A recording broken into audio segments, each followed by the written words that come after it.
Well, there you have it. The Chairman House Committee on Sports, the Chairman House Senate Committee on Sports. You also had the Chairman National Sports Committee. All dignitaries really lending their voices right there to the fulfillment of the national and housing rewards made by President Bola Tinubu to the Super Eagles. It's been fulfilled, and it's all about the players delivering on the field of play.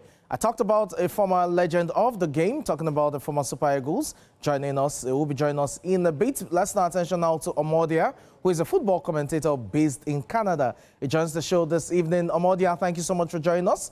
Let's talk Super Eagles. Yeah, thank you for having me, Samson. Thank you so much.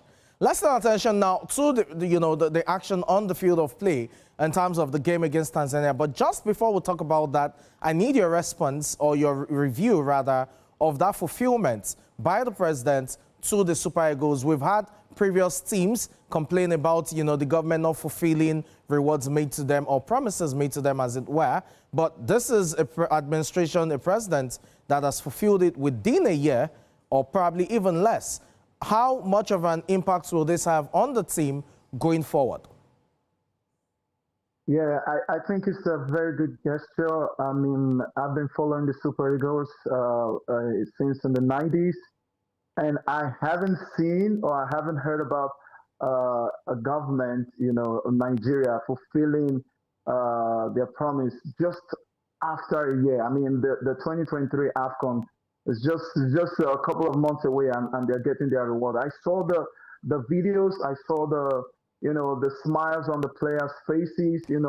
It's not a case of after 10 years before they get their reward. So it was timely. It was perfect timing. I mean, this will also boost their morale. This will also boost their confidence. And like Promise rightly mentioned, this will also, paint this government in a good light to the other players who were not part of the AFCON silver winning team 2023. So they'll go all out to say, hey, if my colleagues, if my fellow players can get this reward within a year, that means if we go all out, to get into the finals and probably win, because that's the expectations of Nigeria, then we can also get our reward. I say it's timely, and kudos to the government of the Federation.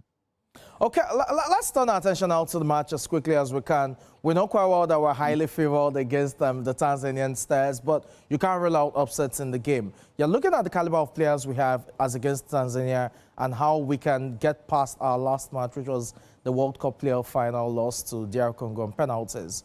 How do you think Coach Eric Charles should approach the game to get maximum points?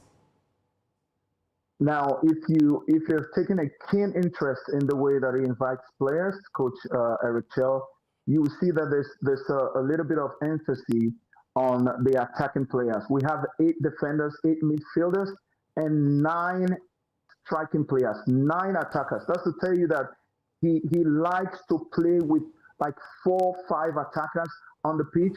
Now, you saw the introduction of Alco Adam, the Sevilla player, pairing with Osimhen. We have not had a twin striker in the Super Eagles for the past years, but now Eric Charles introduced that, and we saw how we fly, or how we got to score so many goals, especially during the World Cup qualifiers.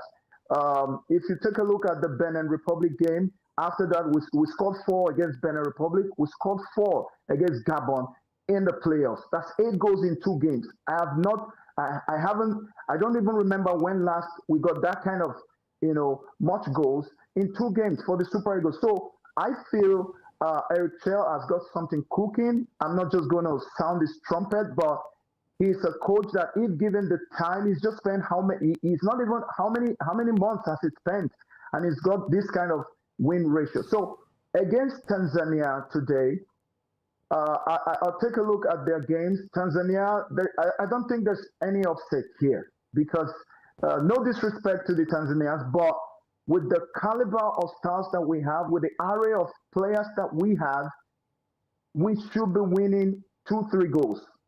You know why? Because Tanzania haven't won in their last 5 games. They have lost 4 and drew 1.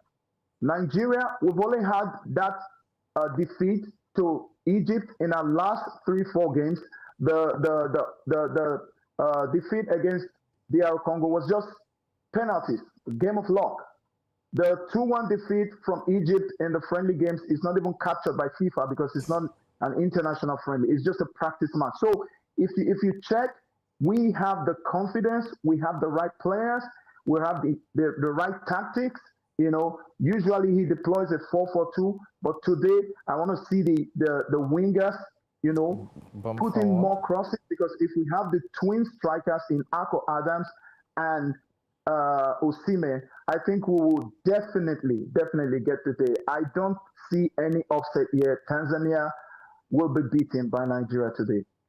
Okay, we'll see how it pans out over the course of 90+ minutes. The bookies favor us, and definitely the odds are in our favor as well. Omodi, I have to thank you so much for your time on show this evening. Thank you so much for having me. Thank you so much.